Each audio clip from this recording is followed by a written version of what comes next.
Without further ado, we're going to jump into our topic today, which is always one of our most popular ones because I think it's something that we all have in common, which is stuff. We have a lot of stuff, don't we?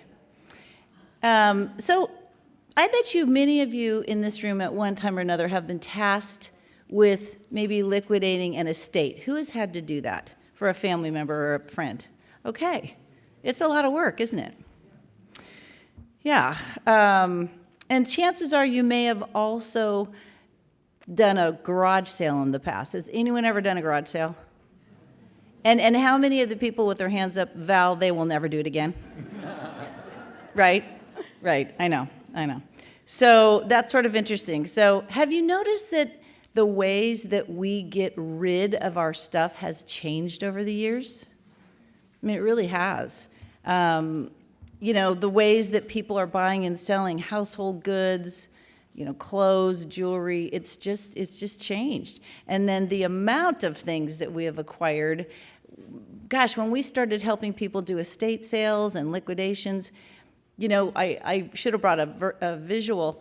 Our typical home was the 4-bedroom, 2-bath home with 2 garages. Well, now people have 3-car, 4-car garages, storage units, all full of stuff. Exactly, stuff. So our experts are here today to help us sort out, all of this together.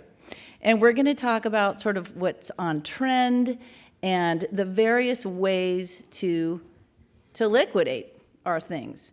And so what I'd love you to do is turn to your neighbor to your right, you know the drill, and say, neighbor, we're going to learn something today. We're learning something today. Yeah. Oh, yeah. We're going to learn something. Okay, now turn back to your neighbor on the other side and say, it's about time. Yep. And we're going to learn something today about getting rid of our stuff. So let's just jump into it today. I have got some amazing panelists, and I will just say, life happens, and we just need to learn to go with the flow. So we did also have, believe it or not, another panelist that was an estate sale person, but he had a death in the family. So we'll roll with the punches because this is life, life happens.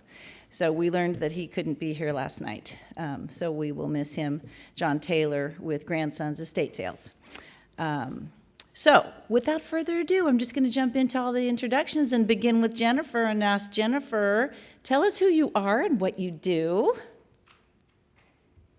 Are you all on? Hello. Oh, yes. Good. Hi, my name is Jennifer Raftis, and I founded Efficiency Matters. We are a move management and an organizing company. Perfect. Okay, Derek. I'm Derek Torres, partner at Clark's Auction Gallery in Oakland. Wonderful. Carl. Carl Anderson Brother Movers. Nice. And Jane. I'm Jane Alexiadis from Ironheart Appraisals. Nice. Awesome. All right. Well, we're going to just jump into things with Jennifer. We were trying to figure out, as we were preparing for this today for you, what order we should have people kind of talk for you. And really, it's figuring that out as it's complex as figuring out how we're going to help our clients downsize their things, get rid of their things, because it just depends. It depends on so many different things, and we're going to go through all that. So and we'll talk about that too as we do our presentation. But Jennifer, what is something, tell people a little bit more about the services and what you do, maybe what the general public wouldn't be aware of, that things that you provide for them. Well, sometimes it's not known that we are able to do project management with the entire move from A to Z. We can help pull together all of those resources that you need to be able to do your move and to be able to figure out where all your things are going to go. The other part that people don't know is that we can also do any portion of that you want help with. So a lot of times somebody will call and say, can you just help handle the donations, or can you just help unpack and organize when we move in? And the answer is yes, we can help in any part of it, or we're able to do the entire thing, A to Z. Awesome. And so what's the best time for them to call you? The best time to call is when you are even considering or thinking about making either a move or you're going to be downsizing at all. Because if anybody, I have a feeling that you guys have already maybe tried to start. It's very emotional and it's exhausting to go through this process. And the more time that you have, the better off you'll be. You know, I want to throw in, last year we did do a 3-part series on downsizing. This year it's just 2. But last year, the first part was the emotions of letting go and the reasons why that's so hard. And so if you want to kind of re-look at that video as a foundation for today, you could go to the website and go to past seminars, and there will be the video of the emotions of letting go, why it's so hard for our heart and our minds to let go of things. So I just thought I'd bring that up because you brought up that it's an emotional process, which it is. Yeah. It really is, and I tested it on myself, even though I'm not downsizing or moving. And I just picked one of my kids' rooms, and I tried to put myself in the place of somebody that had to make decisions on what would fit in a new environment, and it is hard. There's just so many emotions that go through because you're thinking about your life and what you did, maybe what you didn't do. It just give yourself a lot of time. You want to go slow. So what qualities or qualifications would somebody be looking for if they were going to hire someone like you to help them start organizing and figuring out what they're going to take with them if they are moving, and what they're going to leave behind and liquidate? I would say one of the important things is that you look at their website and make sure that they have listed move management services on there. I am a professional organizer, and not all organizers have anything to do with move management. They may pack or they may unpack. The most important thing is there is a board certification that you can get when you're an organizer, and it's called a CPO, a Certified Professional Organizer. That means that person has met the educational requirements, the hours requirements, and the continuing education that you have to keep up to keep your license current. So I would say those are the important things, is to make sure that if an organizer is working with you, that they do specialize in moves, because it's a whole nother ballgame. Well, and like hiring any professionals that you're going to surround yourself with, as you're starting to look at maybe making a transition in your home now or years later, is, ask them questions and see how you feel about them. Are they listening to you? Are they patient? Do they seem professional? You can ask them for references, right? Yeah. So that's sort of a rule of thumb, I think, for anybody as well. So yes, you want them to have the right accreditations and credentials, but you also want to feel comfortable with them because you're going to be working with them for many hours, right? going through your home. So we're going to try to stay in general terms about what people charge for these services today from all 4. But how does an organizer and a move manager, how do you determine your fees so people have a rough idea of sort of what the going rate is in our area? I would say in our area, the going rate, it's an hourly rate, and it is about $80 to $125 per hour per organizer to have this service. It's a little tricky to estimate how much time you will need with that person. It doesn't depend on the square footage of your home. It depends on the contents of your home and your garage and your attic and your basement. So that's basically, it's very difficult to estimate it, but you can be prepared to pay $80 to $125 per hour. And I have an add-on question to that. So, and I know what the answer is going to be. It's going to be a it depends answer. But so would someone assume that they're going to get you and you alone? Do you come with a team? Do most organizers, move managers have a team? And how big are these teams? Or does it depend? It's a great question. Thank you. And it depends. Many of my clients want a calmer environment. So often I am the one working one-on-one with the clients. There are times throughout that process that we bring in extra crew members, whether if you want packing assistance, we bring in a team so that we get it packed quicker. But I have often worked with clients for months at a time, maybe 2 hours, 3 hours at a time, because that's usually the limit of how many decisions you can make before you start getting fatigued. So I would say that it depends. Some people want the whole team to come in and just get it done. But again, depending on how long it takes, also depends on how quickly you can make decisions. I mean, my team can come in and we can move things around very quickly and have them donated, and this pile going to consignment, we mark everything that is there.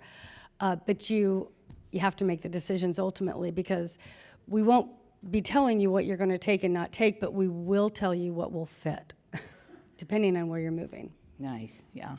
So many people, Jennifer, tell us, oh, we know we need to start thinking about making a move, but we need to downsize first. And we've started that process. And so they tell me, well, we're going to go through our things by ourselves, or I'm going to have my kids come and do this for me. None of you have said that, though, I'm sure. I'm positive. So what would you consider the benefits of utilizing services like yours versus relying on your son or daughter to come and help? It first depends on the relationship you have with your children. Good point. I have worked with both. It's often the adult children of the parents that have called me in to help. Often they have families, they're very busy. A lot of them live out of town. And what we do in that circumstance is I have conversations with both the parents and the adult children to see how they would like to be involved. And often your adult kids want to help. They just don't really know how to help or how to be effective. So those are the conversations we have with both you and the children to see whether or not they want certain jobs to be done, so that it will it'll expedite the process quite a bit. I have had children take things to donation. They can call consignment shops for you. The reason that it really, really helps to have either your kids help or to bring in an organizer is the emotional and the physical toll that a move like this can take on you. Many of my clients have not moved for 40 years. They really can't remember what a move was even, what all that entails. So the physical and the emotional toll that it will take, you don't want to end up wherever you're moving so exhausted or with, something broken that you've tried to move boxes and to do it yourself.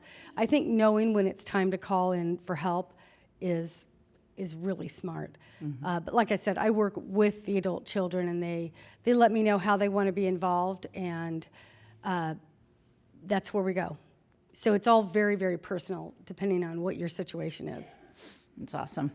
So when you're working with a client that's moving from a larger home to a smaller one, smaller space, would you kind of walk us through the steps that you go through with them? So you show up at the door, and they may not really have any idea, how are you going to tackle this house full of things? Right. Kind of step by step, high level, how do you work with a client like that? The way we start is we start with a consultation. We come into the house and we have a conversation. We find out what you want. You're going to either stay in your own home and you just want to downsize, or you may be moving to a smaller home. So it starts with a consultation. It gives me an idea of what scope you're working with. Do you have a 3-car garage that's stuffed? So it gives me an idea of how much time you might be looking at. So it helps me set a timeline. And the second part we do is we would like to know, so we do the consultation to find out how large the job is. Then we start calling in people to decide who you need help. You have, the biggest concern is where are things going to go that you're not taking or that you don't want to keep. And so that's what we're trying to help you with. We figure out what is going to be donation, what you're going to keep, what will fit in your new space. So we do a lot of space planning. But the first step is just to talk out what your goals are and how you want to work together and what size of a house that we're looking at. So it also gives me a time frame of how long it might take to get you from point A to B. But so how do you go about this? Do you just do all the drawers in the whole house first and all the closets? Like, how do you organize this work? We set a timeline together, and we typically start, so everything that you need to go through that you have not made a decision on. The bigger pieces of furniture, that's kind of an easier decision because you're either going to take it or you're not. So next what we do is we plan out in short spurts, however long, and I say it's usually 2 to 3 hours, that is about the maximum to make decisions. And we go through every drawer and every closet and every room. And we go through all of your items. Typically it helps if we are able to put like items together. Tools would be one of the example, or kitchen utensils. Once you see what quantity you have of an item, it's easier to make a decision on what you want to keep. So it's every drawer, every closet, every room, attic, every box that you need to go through. Awesome. So how do you assist clients with donating the items that they're not going to take? You know, we know that you're going to help them get organized and take the things that they want and need and that brings them joy and that will fit properly, right, based on your space planning. But then how do you assist them with the things that are left over? Like, where do those things go? It is a different conversation since COVID than it used to be. Donations are a little bit difficult to donate, basically. I have not been able to find any donation or charity that will come and pick up donations. So you'll expect to pay anyone that comes to your house to remove anything, you will expect to pay for that service, even in a donation situation. There are several other ways that we have found that we can donate items that you don't have to pay to have them picked up. And I don't know if you guys are familiar with apps like Nextdoor. There's an app in most cities that's called Buy Nothing and then the name of your city. There's also La Miranda Treasures. If you're trying to sell something, you can sell it on eBay. All of those things require more mental work for you. We are willing to do any of those things for you. We often try to get the kids who technically can be more technically savvy, and they can take the picture, take the measurements, and do all the legwork for you. But if you're able to have somebody on Nextdoor, which is somebody that's within your zip code, come and pick it up, then you're able to donate it. You won't be able to get the donation receipt for it, but you also won't have to pay to have it donated, to have somebody pick it up. So we've tried to find a few ways to get around that, but it's local. I have found that talking to friends and family, that's always the best case scenario if they can take those things. Or maybe they can be talking to their friends, letting them know that their parents are downsizing, there's some furniture, do they know, anybody that might need it. Like I said, if you have a donation or a charity pick it up, then you will get a tax receipt. But any other way, I don't know that you're going to be able to get a receipt to be able to write it off on your taxes. And then there's just one caveat to that I want people to be really careful about giving people your home address, right? So that's kind of another thing to consider if you are going to use one of those options. Do you really want people coming to your home knowing where you live? Or maybe you can have a friend be there with you, or maybe you meet them at, I sold a Matterport camera that I just thought I had to have, and I never used it. So I sold it to somebody online, and I didn't want him coming to my home, so I met him in front of the post office. They say post office or police department. I felt like I was doing like a drug deal or something. It was really weird. Here's the cash, here's the stuff. But anyway, just be careful, think of your safety. So, well, thank you, Jennifer. Anything else you want to add before we move on? And we're going to do Q&A at the end. So jot down your questions, save them. We're going to try to leave at least 10 or 15 minutes because the Q&A is the fun part. So this is fun too, by the way. Oh, yeah. No, what Dayna brought up is also something to be taken into consideration, is having people you don't know come to your home. And just deciding whether or not trying to sell or donate through, without having to have the cost of somebody picking it up. Those are the things that you have to think about as people come into your home and giving your address, and that can be very scary. Yeah, for sure. Carl, I'm going to jump over to you because, if you've decided you're making a downsize move and you're moving the things now that Jennifer has helped you get organized about, and they're going to fit, and you're excited, you're feeling a little lighter, well, we have to have someone move them for you, right? So the organizers, the move managers are not movers. We still need to use a mover. And I've got my most favoritist mover here today, Carl. And so if you would kind of talk a little bit about something that maybe people should know about your services and movers in general that they may not be aware of. Well, besides from moving within California, we don't go out of state. We do offer packing, unpacking. We have storage, both long-term and short-term storage. But what people really don't realize is packing, the containerizing of your contents, can be as much or even more than the actual move itself. People don't realize how much stuff they have. If you think about it, over 90% of what you own is out of sight at any point in time. That's depressing.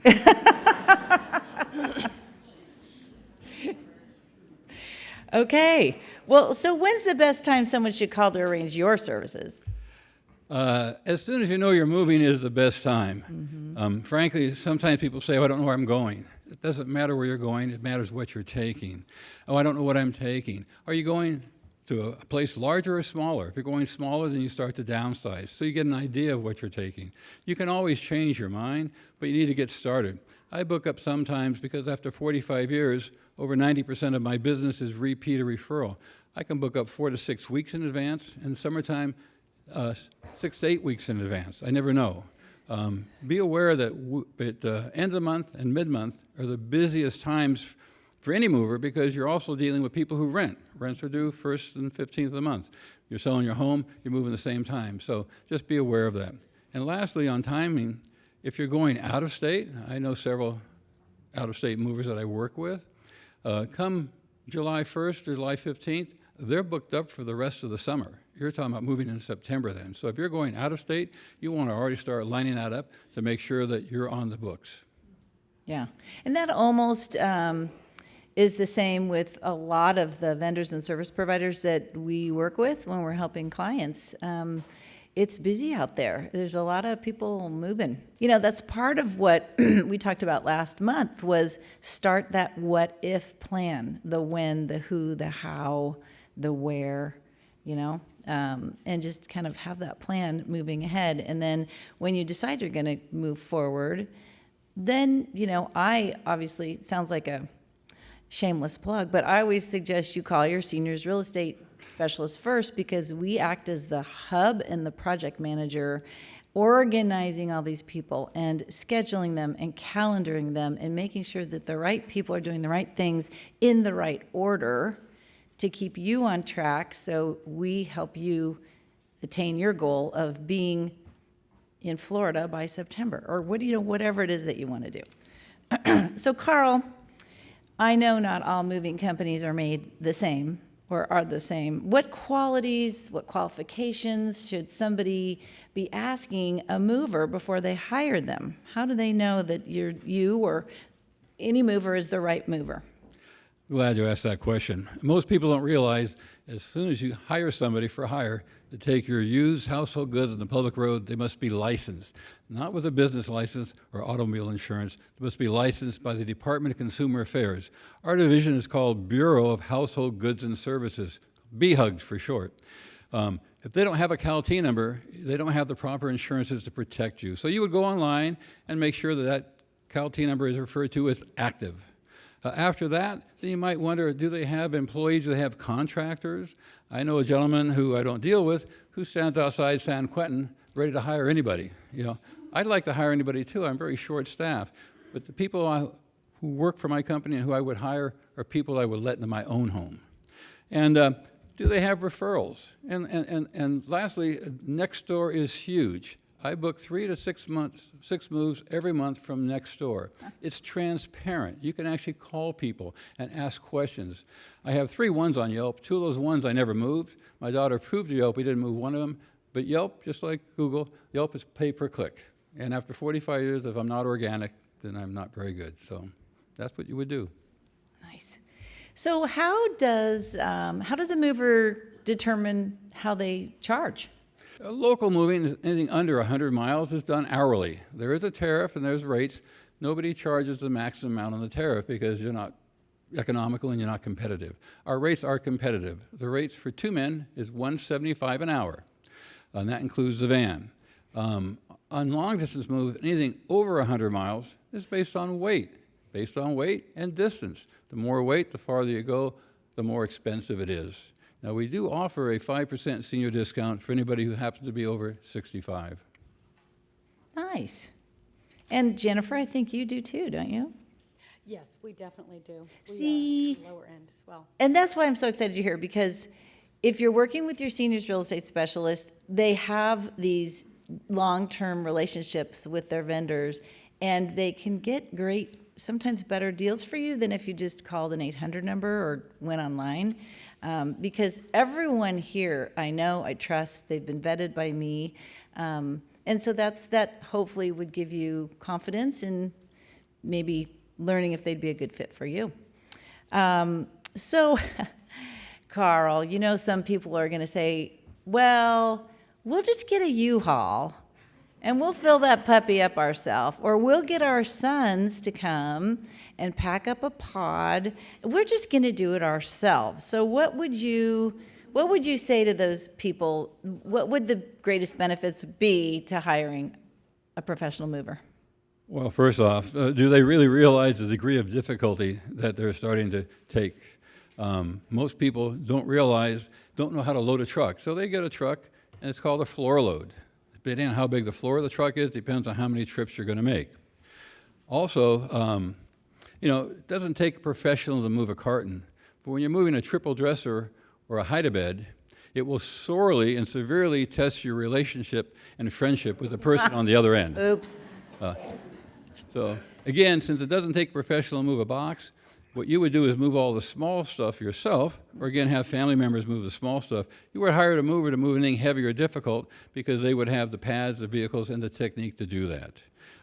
We definitely advise you, give you advice on how to save, and so that's what it's all about. So easy stuff you can do, hard stuff we can do.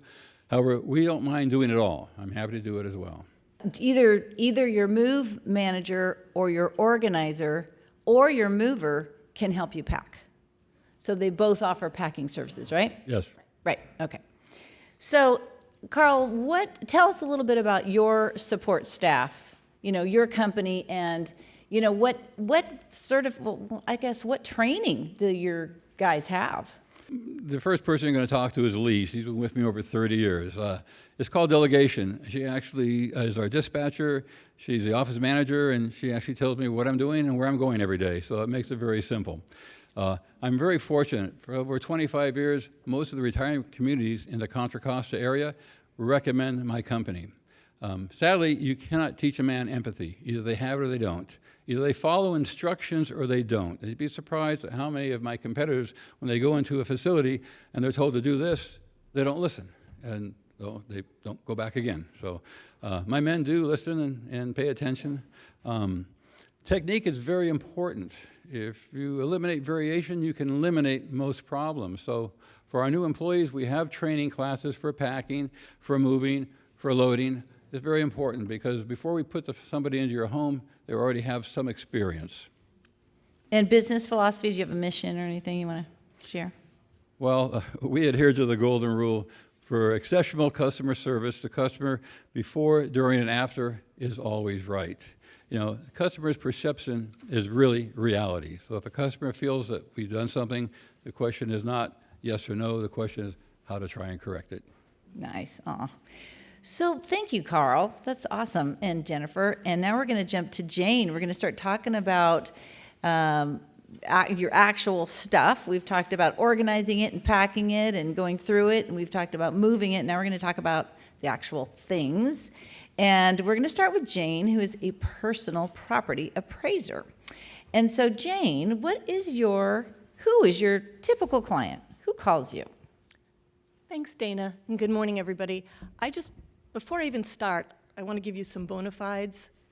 Last summer, in July, I moved from my 3,000 square foot house to a 1,500 square foot house that was only 5 houses away, so there wasn't any distance.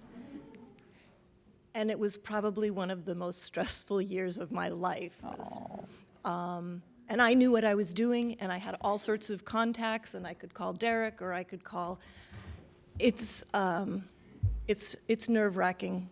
So take it easy. Forgive yourself. It'll get done. And don't throw things away. Anyway.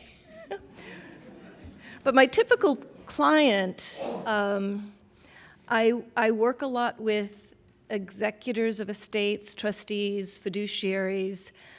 I work a lot with attorneys and conservators and realtors, but I also work a lot with families. You know, your adult children might call me, or you might call me to prevent your adult children from calling me. But in general, and I think my approach is probably the same as everyone's, everything starts with a conversation, because frankly, a lot of people need information, but they don't actually need an appraisal. An appraisal is a legal document that meets certain criteria. And sometimes if you don't need that, I will explain to you how to get that information yourself, or who to ask for it. Again, I'm happy for your business, but if I don't think it's the best use of your time and fiduciary resources, I will direct you someplace else if I can. Well, Jane, you just touched on something that I want to ask more about, which is tell us the difference between an appraisal and an opinion. An appraisal, as I said, it's a legal document. And it differs from an opinion in that, first of all, anybody can give an opinion. Anybody can put a sign up outside and say, you know, watches, gold, and appraisals. But what you need to know if you're actually getting a written appraisal is what is the person's, what are the credentials? How long has that person been in business? If somebody tells you that they are a licensed appraiser in the state of California, be very polite, hang up the phone and phone someone else, because in the state of California currently, there is no licensing requirement. Mm-hmm. There are credentials, and what you want to make sure is that your appraiser understands some of these, you know, acronym qualifications. Like your appraiser must be familiar and know how to be in compliance with the Uniform Standards of Professional Appraisal Practices, which is called USPAP. And again, if you say that word to them, USPAP, and they have a blank look, call somebody else. It is the standard in the industry, both in personal property and in real estate. It's really a set of ethics and rules and guidelines and terminology. And I mean, Derek and I both have to retake this every 2 years. So you want an appraiser who is part of an accredited organization. There are a few. There's the American Society of Appraisers, there's the International Society of Appraisers. If you're looking to hire somebody to appraise your jewelry, you want someone who has the credentials from GIA or who has the credentials after her name that says graduate gemologist. And an appraisal, as I keep saying, it's a document that, if need be, and we hope it doesn't, that will stand up in court. And again, you frequently don't need one. You frequently need an opinion. And those are very different approaches. And I'm happy to give opinions if somebody has a question and they, send me an image of a few things. I'll say, I'll give you my opinion and I won't charge you for it. But I will be very firm in saying, this is not an appraisal. So what does an appraisal cost? An appraisal, again, I charge by the hour. Is that typical in the industry? I would think so. If anybody, if anybody tells you that they will appraise the contents of your home or your jewelry or your vehicle, whatever, for a percentage of the appraisal, that's another time you want to hang up the phone and run away, because that is just completely unethical. It's a conflict of interest. Okay. But there are different reasons that you would need an appraisal, and some is to distribute things equitably. Some, if you're moving and Carl says, I won't move that without an insurance appraisal. An appraiser can give you a written appraisal for insurance purposes.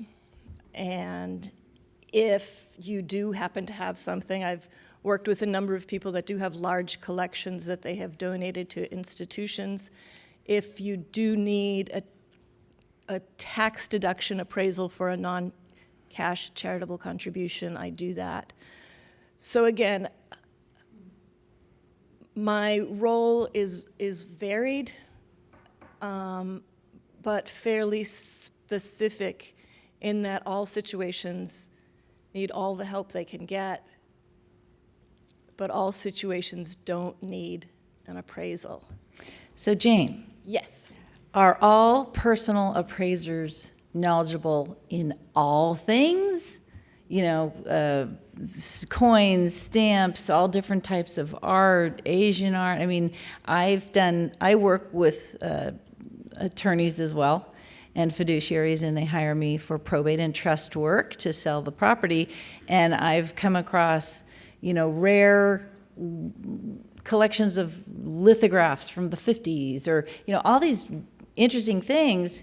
Like, how does one appraiser know about every single thing? Or do you have your team of vendors that you work with? One appraiser doesn't know everything. All appraisers are very good at digging for information, making connections between disparate things or situations, but all good appraisers, and I count myself and Derek among them, have a stable full of people. Like, for instance, if you had a Native American collection of pottery, I could appraise it, but it would be better, your time and my time would be better used if I bring in a consultant who is much more knowledgeable than I am. He can do it much quicker and for more information. The same with coins. I don't do jewelry at all. I'm not a gemologist. But I do have a stable full or an iPhone full of contracts that I can call or that I can refer you to. And it's this whole thing. I mean, all of us are sort of a community helping families in transition to make that transition as painless as possible. So I love this question when I ask it to Derek, and I'll be asking it to him in a bit too. But tell us what some of the strangest things are that you've had to appraise. I have been in this industry since 1997. And I've come across all sorts of strange things like a large taxidermy collection, and there's a gentleman down in Santa Clara that has what is supposedly the world's largest collection of gambling chips. So I don't know that I could tell you what the strangest thing is.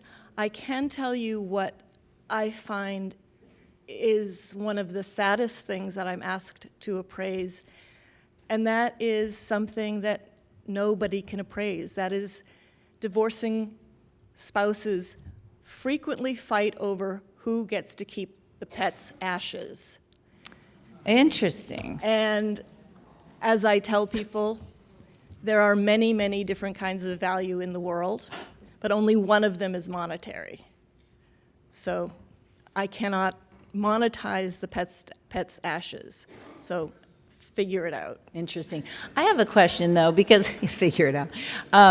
I've had some estate sale people that I've worked with say that they are members or certified or accredited with the Ashford Institute of Antiquities.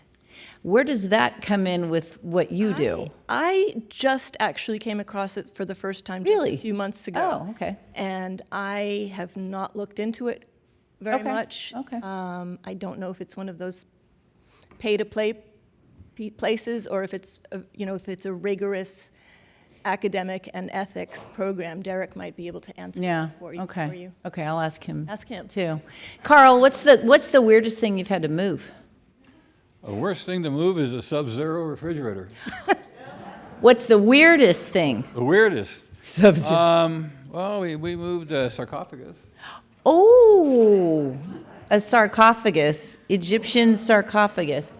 I don't have too many of those laying around my house, but I don't know. Maybe I'm the oddball. I don't know. What's the weirdest thing that you have, or packed or helped people get rid of, Jennifer?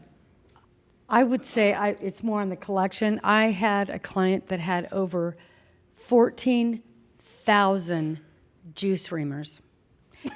What? What were they?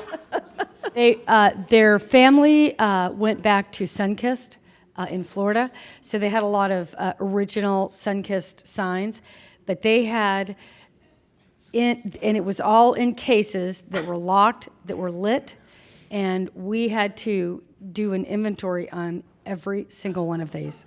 Take a picture, put a name. I mean, every type of material, every type of shape, but they were juice reamers, the ones you do this. That was the wildest. Something for everyone. Something for everyone. Interesting. Okay, and Jane, is there a scenario of a real client you'd want to share real quickly before we jump to Derek? There is. There's an example I frequently use of a lovely elderly woman that was pre-planning things. She wanted to have all of her personal property appraised so that she could equitably distribute it among her grandchildren.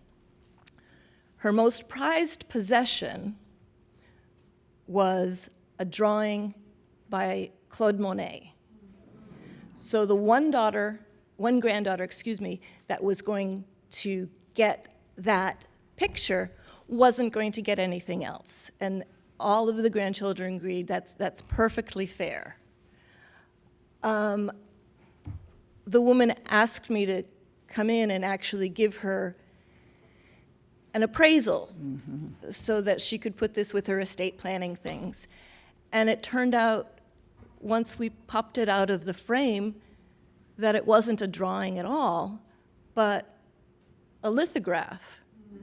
And it was still lovely, but rather than being worth hundreds of thousands of dollars, it was worth a couple of $100s.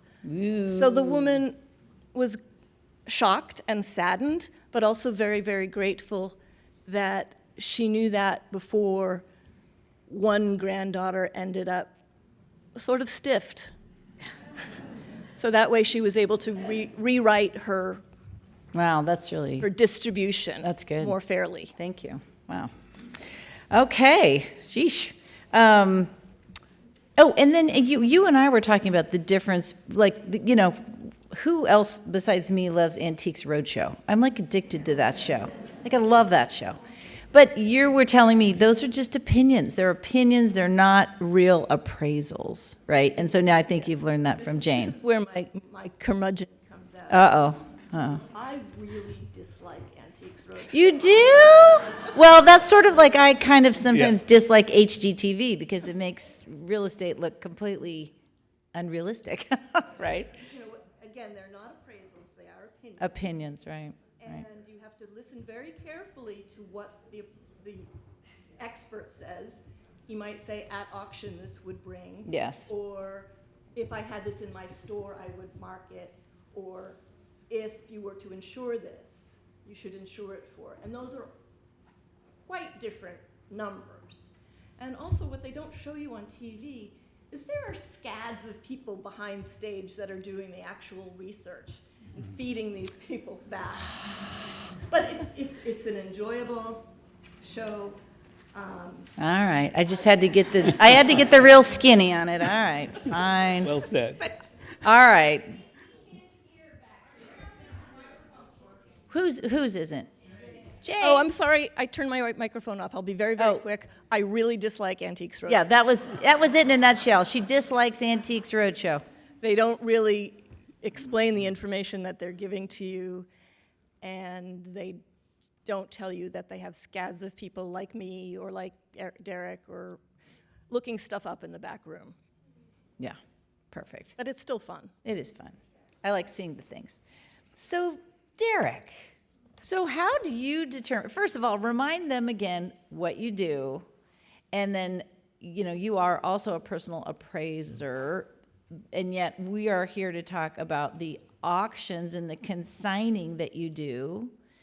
So maybe remind us of that, and then what a good fit is for a client. Who here might call you? Great. Yeah. So thanks again, Dayna, for inviting thank me, and thank you all for being here. You're wonderful. So I deal with a lot of trust in estates. That's basically what I deal with, although I'm in senior management at the gallery.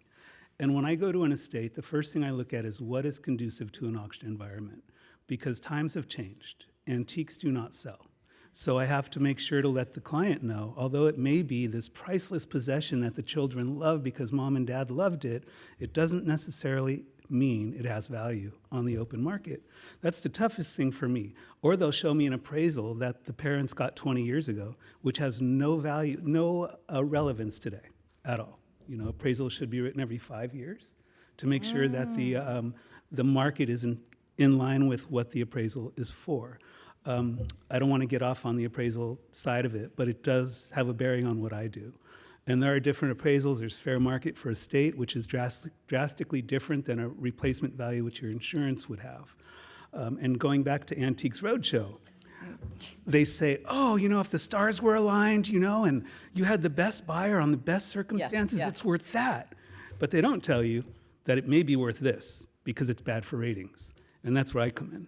So I have to be the bad guy.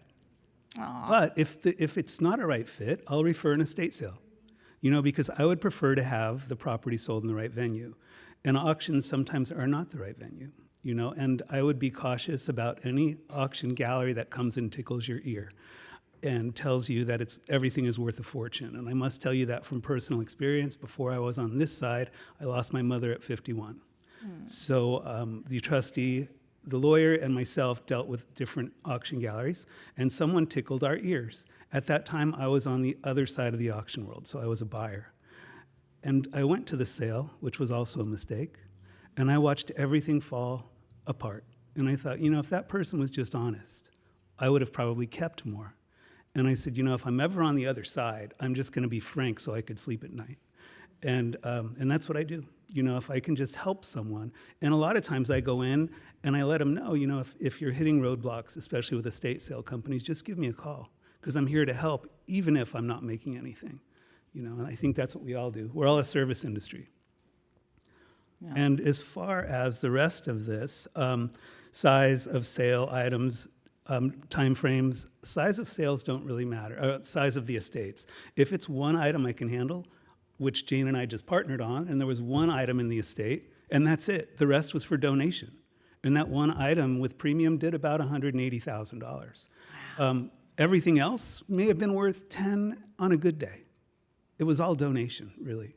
So it doesn't really matter the size. I deal with hoarder situations. I'm dealing with one right now. And thankfully, she collected a lot of high-end stuff. But the only thing, it's a huge house in an affluent area on the peninsula. And although it's all good stuff, we're finding hundreds of pieces of table articles in the bathroom in a 10,000 square foot home. We're going to be there a month packing, and it's not cheap. Going back to what Carl said, the brother, because they just want to sell that house, and the brother doesn't understand what packing's like. And Carl, we're not charging anything really. $400 a day for 4 guys. That's nothing. No. Wow. So we make nothing on packing. And the brother said to my team, "You guys are going too slow. Just throw it in the box and get it out of here." Well, then I'm on the hook for it when it breaks.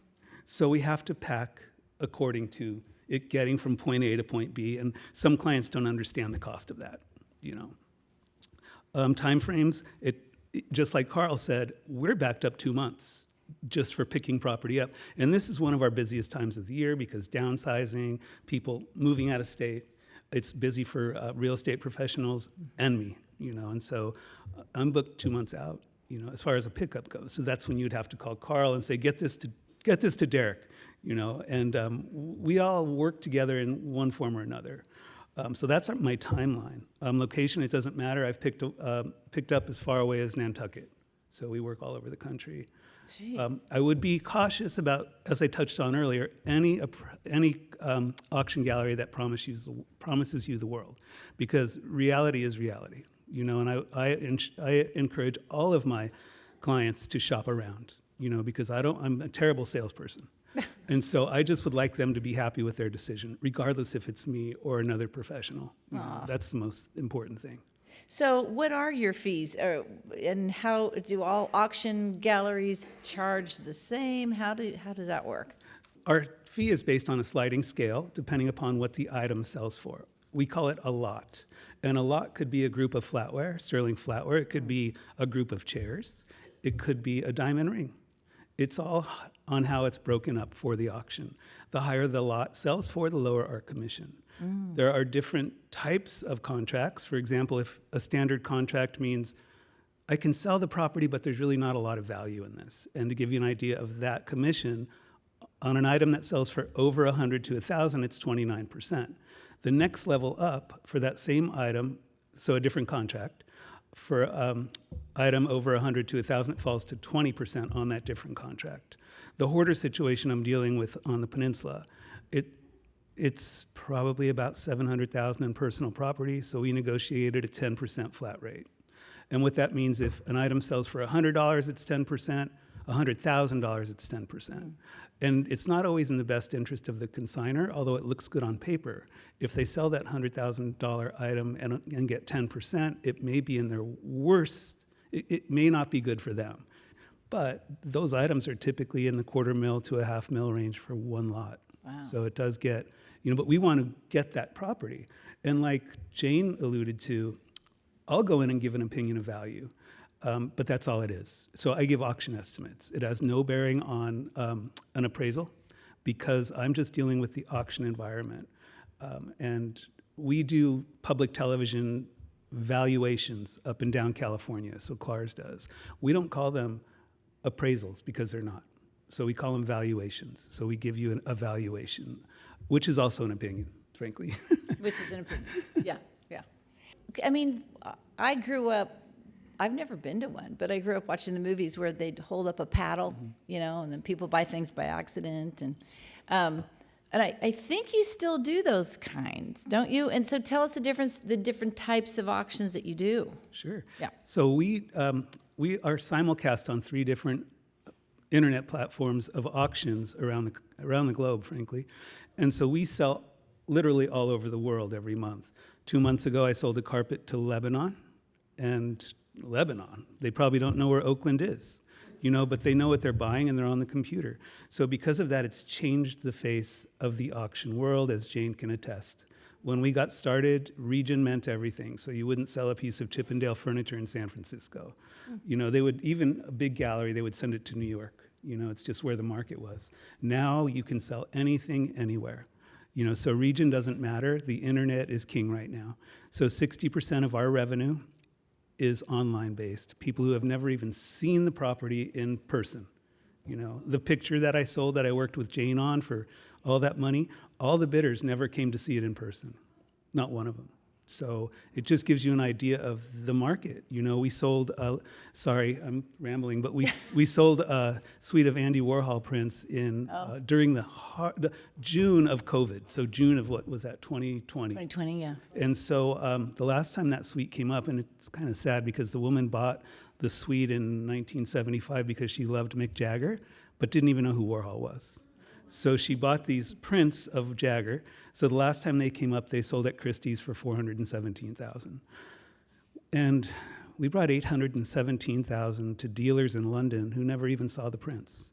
So it gives you an idea of how the world's changed. Yeah. You know. Well, even during COVID, I read that nationally, 40% of the homes that were sold in 2020 were purchased by people that had never seen the home. So I don't know what's going on with these people, but very interesting. So, the idea is things have definitely changed. So what happens to the items that don't sell in person or online? Oh, because you didn't talk about the in-person auctions, though. Either. Yes, so our real-time auctions, so we have a brick-and-mortar facility, which are simulcast online in real time. So we accept bids from the internet, bids from the telephone, bids from online. All these different bids are coming in from everywhere. So as an auctioneer, as Jane, you were an auctioneer as well, you have to be cognizant of where these bids are coming from because you don't want to miss one because you're going to get someone upset and you get a screamer because they wanted that piece. And, I often think, you didn't have that piece yesterday and life was fine. Why do you need it? So, just my 2 cents. You didn't. Life was just fine. Oh my gosh. Okay, so what are you specifically looking for these days for when you're considering an auction item or consigning? Because I think if it doesn't sell at auction, won't you try to consign it then and sell it that way? So, thank you. Am I getting that confused? Well, we are, when one consigns at auction, so we basically are a third see. party that represents the client. So we are the middleman between the buyer and the seller. Our obligation is for the seller because without something to sell, I have no business. So once the property is consigned, what we do is then try to market it to the correct buyers. And that's a pretty tedious task. So we're just reaching out like used car salesmen to anyone that may be interested in this thing that we have a relationship with. Because then once we get condition reports, and please excuse me if I'm talking in tongues and it all doesn't make sense, but if they ask for a condition report, I no longer represent the seller. I have to be the eyes for the buyer.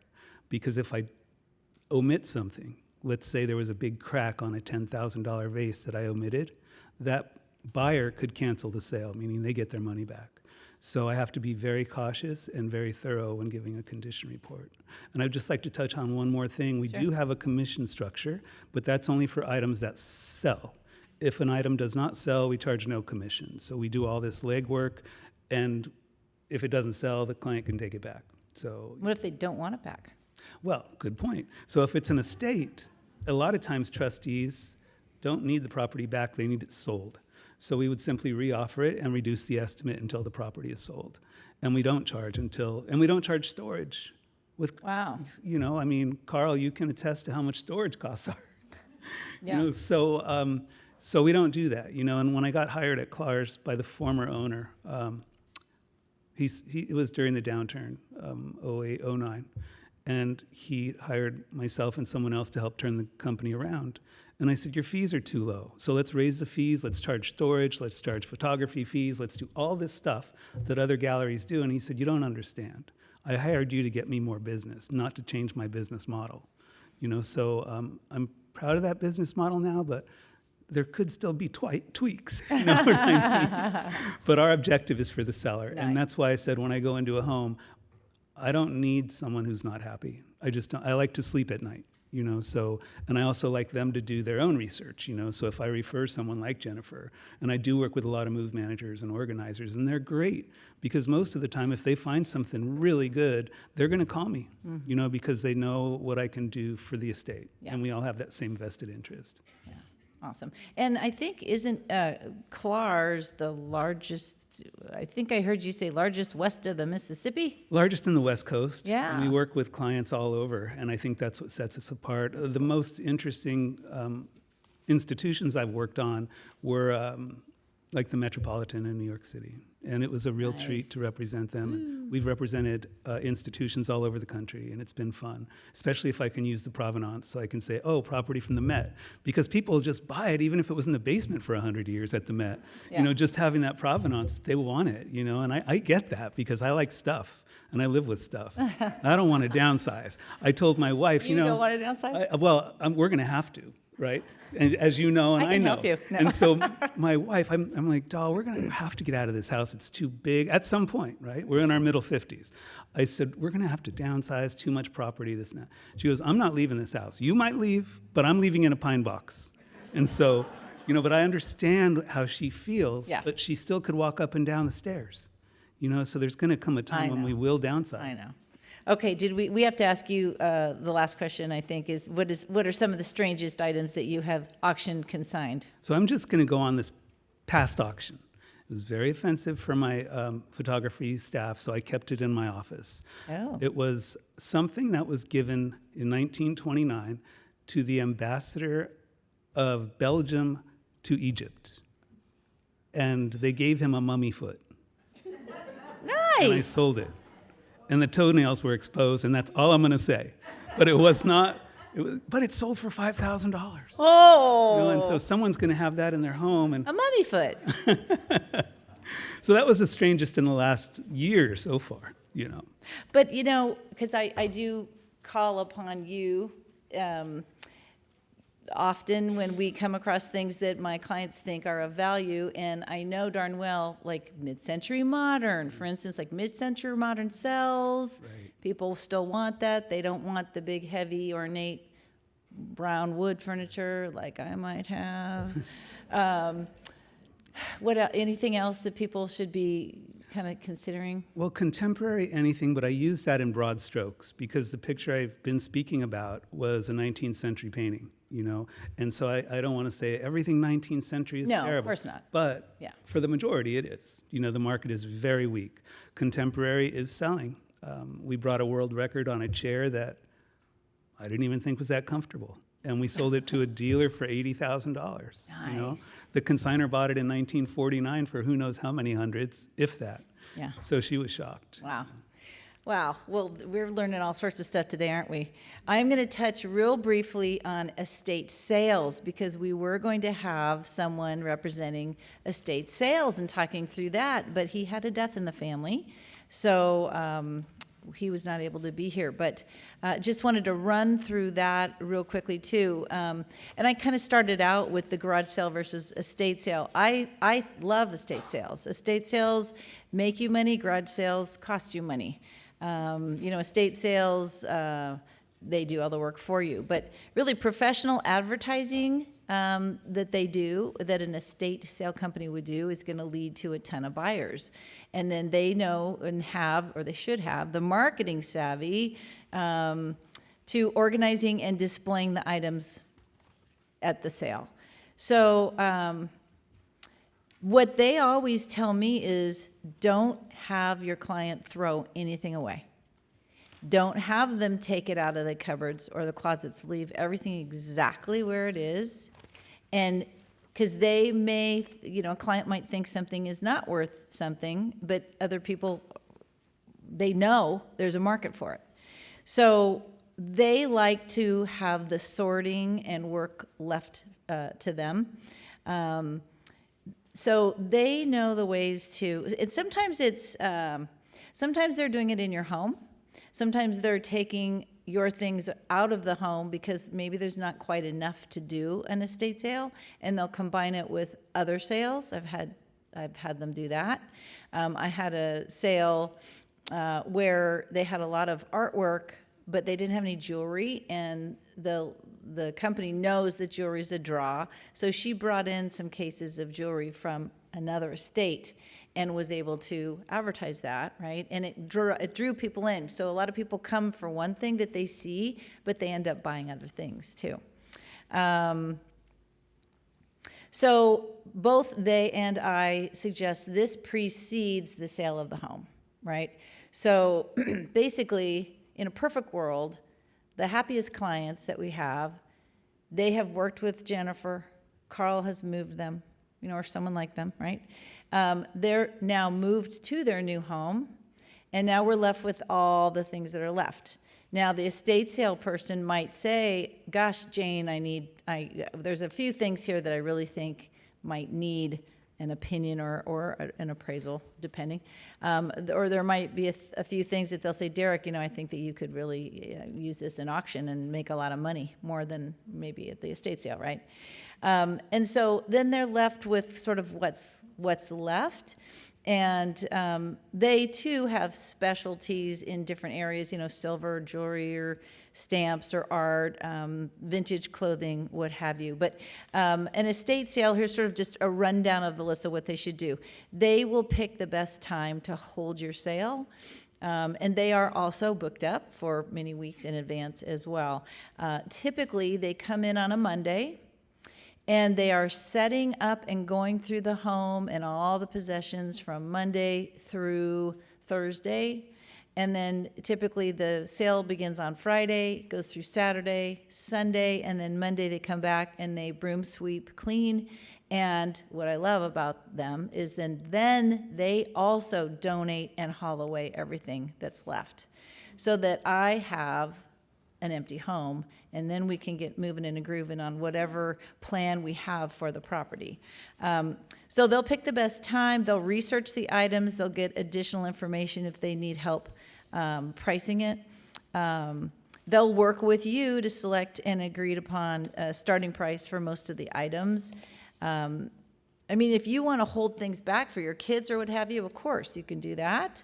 They're going to professionally advertise and market. Sometimes you'll see the street signs out. They have a database, a marketing list, a private mailing list that they use. But they'll also advertise online and sometimes in the paper. They'll clearly mark all the items, agreed upon prices. Let's see, they'll handle the negotiations with the buyers. That's not something I'd want to do,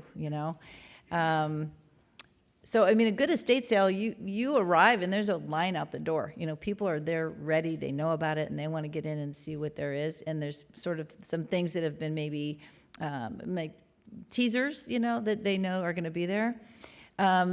They'll have staff on board. Sometimes they'll have security.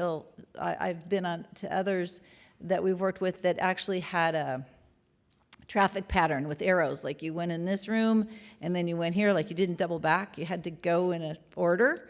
So it's orderly.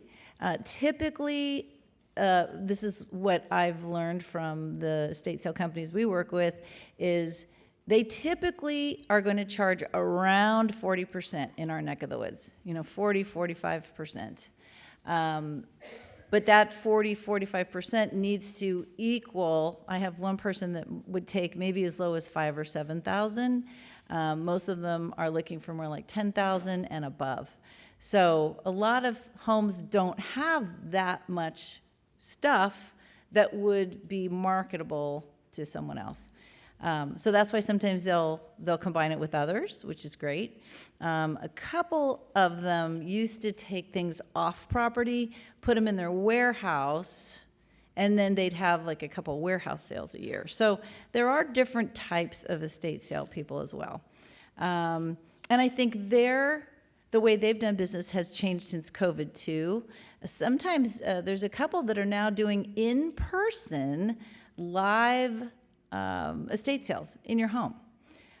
Just like if the buyers were there at your home, which is sort of interesting, and the reasons could be that someone is still living there, or there's HOA restrictions, like Rossmore, you're not supposed to have an estate sale, or parking restrictions where you live, maybe you live up a real windy, narrow street and there's just no parking. So sometimes that's the best way to go. But anyway, so unfortunately, we couldn't have him here, but just know that we all have really good contacts with reputable estate sale people, and some of them have been certified with the Ashford Institute of Antiquities. I did look it up, and it is a certification and training and classes and such. So So now we're going to get, unless there's something that one of our wonderful speakers is dying to tell you before we open up for Q&A, anything that I failed to ask or that you want to share? Forever hold your peace? No? Okay. Okay. Now we're taking it on the road. We're going to do question roadshow here. Let's see. Are we on? Okay. So questions. Who has questions for these wonderful people? All right. Mary Ann. I'm going to hold this for COVID. Who is the person that you would have had here to represent estate sales? John Taylor. Mm-hmm. Yeah. I can give you the name. Yeah. Oh, I'm sorry, I'll repeat the questions. Who was the person that was going to be here today? John Taylor with Grandsons Estate Sales. Grandsons. And what's interesting about him is that he will come and clear out heavy machinery, barns, tools, backhoes, tractors. I don't know if all estate sale companies necessarily do that or not. Did you have a question, Sally? Carl mentioned that before you hire a moving company, make sure something about the bureau of such and such, and I didn't get it. Oh, what was the That is, bureau? you want to confirm that their Cal T number, and that's what it's called, a Cal T number. Cal T is in Tom? Cal T is in Tom. Okay. It'll be a six-digit number. You go to Bureau of Household Goods and Services, BHUGS, Bureau of Household Goods and Services. They're an agency of Department of Consumer Affairs, which is an arm of the Department of Consumer Affairs. Would you send me, so we'll email everybody that came today, and thank you for coming. I'll And be happy to send you the link. yeah, send me the link and any other information you think that they would like. We can do attachments and such for all of you, really. That would be great. Does that help? Okay. Yes. I'd like to share that we've already been there and done everything wrong. Did you hear that? What's your name? Mickey. Mickey said she's sharing that she's been there and they did everything wrong. So I'd like to add that we thought we were organized. I interviewed 5 realtors, picked the worst one on the planet. I did not. So trust everything they've said. They were so filled with wonderful information that I wish I even knew there were people like this. And for Clars, oh my goodness, we had a wonderful experience. Thank you, Clars. Well, that was lovely. Did you all hear that? Yeah. Okay, yeah. She just said she wished she had known before they went through their move that there were people like this. And she said, so listen to what they're saying, and that they're wonderful. So there you go. Thank you. Questions? Robert. Is there a source? Is there a source where one can go to check out the reputations of people like rare book dealers, antique dealers? I don't know. So Robert is asking about, is there a source where you can check out like antique dealers or rare book dealers or whatever? I don't know. Like as far as their credibility? Mm-hmm. Yeah, honesty, credibility. I don't know who might want to answer that. Well, as far as stores go, you must remember a dealer is in it for their own profit. So they may not necessarily be giving you the accurate number. Whereas different other organizations, such as an estate sale, an auction, we have no skin in the game. You know, we are on your team because the more money you make, the better we do. So that's the difference. Are there antique stores? Most of them have closed down, are in the process of. There used to be Jackson Square in San Francisco where all the high net worth antique dealers were. It's gone. It's all tech now. And it's one of the prettiest streets in San Francisco, in my opinion. But I like old stuff. So. Okay, I'll whip around that way. All right. And what's your name? Do you have a list of all the panelists for us so that we can get their... Yeah, as I said, we're going to email all their contact information and the goodies that they might want to share with us, right? so that you'll all know who they are and how to get a hold of them. Yes. Yes. Hi. I'm going to hold it for Kobe. Oh, okay. This is not a paid testimonial, but we used Carl for a multi-phased move, and he was just fantastic. His staff is great, and Carl is one of the nicest, most honest people you could have. Same with everyone up there. I only bring the best to you guys, so come on. You know that. Oh, yeah, Michaela seconds that because he moves into senior communities a lot. Hi, Jackie. All right, we had questions over here. I saw hands.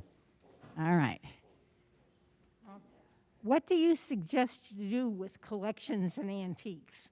The question was, what do you suggest that she do with collections and antiques, especially if they're not selling? Quickly, I can let you know that one estate I was working on, the woman main residence was Pacific Heights. She had a wine country home. She wanted me to give values on everything in the home, all French provincial furniture, which she bought at the height of the market. We ended up doing an appraisal for her because she was shocked at our numbers. It was basically not an appraisal, it was just an opinion of value. And then she hired an appraiser. She donated everything to Habitat for Humanity.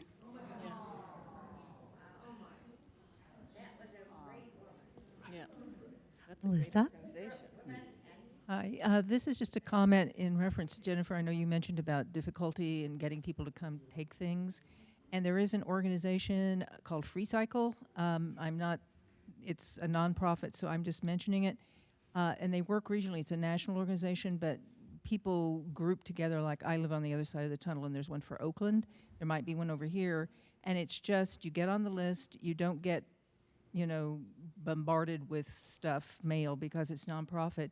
And you list things, and if somebody wants it, you give them your address, and they come get it. And I've used them for a lot of things. And it's a way, their objective is to keep things out of landfill that has a second life. So just letting that out. Recycle. Thank you. Recycle? Free cycle. Recycle. Free. Oh, hello. A question for Derek about estate sales. If the items are too big for a person to carry away, do you have any kind of delivery service? And secondly, whatever is not sold and you donate, do you provide the client with the receipt from the donation organization? So that question's twofold because we're not an estate sale company. That would be Jennifer. No, that would be the person not here. Yeah. That would be John. So, An estate sale company will give you. right. They wouldn't move property, I don't think, So the main question was, what do you do if it doesn't sell at an estate sale and it gets donated? Do you get a tax receipt? Yes, you do. But also items that are too large to be picked up, transported. You'd have to read the contract with the estate sale company that you hire and see what they do. And that's the same with everybody. Make sure you read the contracts. Right? Because they all do things slightly differently, Hi, I wanted to have a shout out for Hospice of East Bay pickup and also for the Oakland Museum of California for the White Elephant Sale. They are fabulous and call ahead. It's very popular for picking up for donations, but it's a wonderful organization. And I also have something about the estate sale. We had a friend that used an estate sale, and she said she was very happy when the people came in, took care of the business on the number one level. The second, the nonprofits came in, and then she was left with furniture that did not go out, and the people said, well, you have to get rid of it yourselves. Well, she had 3 days to get out of the house before cleaners came in, and it was a real shock. Yeah. Did you hear that? So her friend had hired an estate sale company. They did the estate sale, but they were left with some large furniture. Is that what I'm hearing? And they had 3 days to get out of the home, and then she was left to deal with it. So again, all of those things should be agreed upon up front with your estate sale person before you sign any contract, okay? Yeah, that's a good point. Very good point. Yeah, Oakland Museum is a good place. Question for Carl. Carl, we had some friends who moved from Southern California up to Lincoln retirement place. Everything went good except a piece of artwork disappeared. You know, they went back and forth with the mover. How do you prevent that? Do you take inventory? Do you give us a list of everything in the box, not in the box, but box number 1 is picked up and delivered? I'm going to repeat that. His friend had a mover. I heard the question. No, I was going to repeat it, Carl, for everybody else. When you go into storage, yes, everything is inventoried, boxes, contents, things like that. A long distance move, unless you're going out, when you go out of state again, it's inventory because they commingle your shipment with 3, 4, or 5 other families. On a move from Southern California to Lincoln, technically you will be on the truck by yourself. When we do moves like that, we do not inventory. We just load it up and we unload it. Now, what you're saying is something that happens in this industry. It's sad to say. Nobody tells you they're bad because if they did, you wouldn't use them. You think you're doing anything great, the guys come out, the job was contracted or sold most likely. Now they've got this group here and, well, they paid some money for this job, but they decide to help themselves with something more. Some movers won't move alcohol. They say it's illegal. It's not illegal to move alcohol. They just know that alcohol will disappear. If you know that alcohol is going to disappear, you need to change your employees. So there's not much you can do about that. You can try and complain. You hope that your homeowner's policy might help protect you. And so we pay attention to our time and people's parking and such. One more question from someone who maybe hasn't asked a question yet. Anyone else? No? No? Okay. Well, you said something. I'll let you wrap it up, and then we'll get people moving. Yes, I just wanted to mention with Carl what he said, and I'm sure Jennifer does this. When you're deciding to move, take a camera, go to each room, and take pictures of everything in your house. Take out of your clothes, inside the drawers, everything. And not that anyone's going to take anything, but at least you know what you had before you left. No, and that's really important too. So he said before you move, take pictures of everything. And that's important for insurance purposes as well, if you had a fire or whatever. So that's really good advice. Thank you. We're going to do the raffle real quickly. And Michaela, why don't you come up and tell them what you're raffling. So grab your little raffle tickets, and then we'll get you on your way.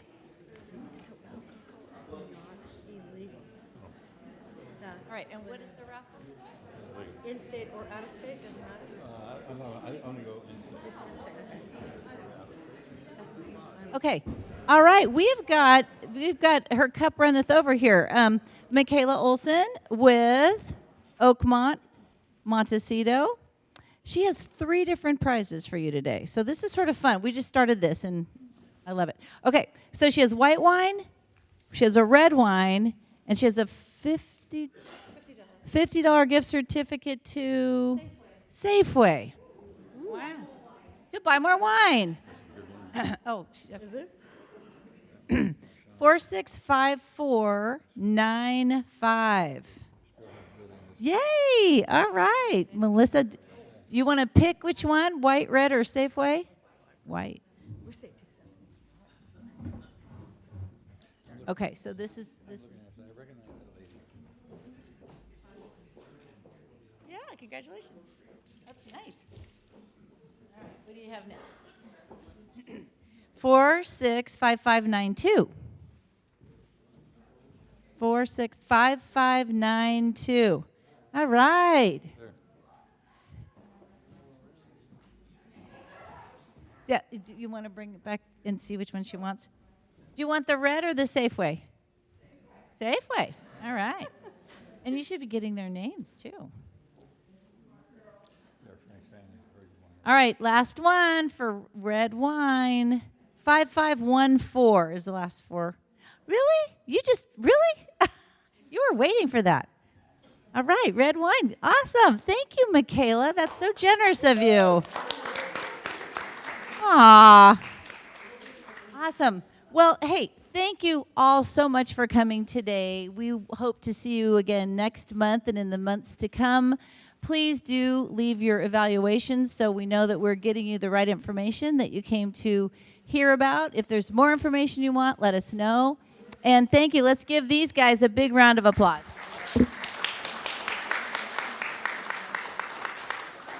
How Have a wonderful day, everyone.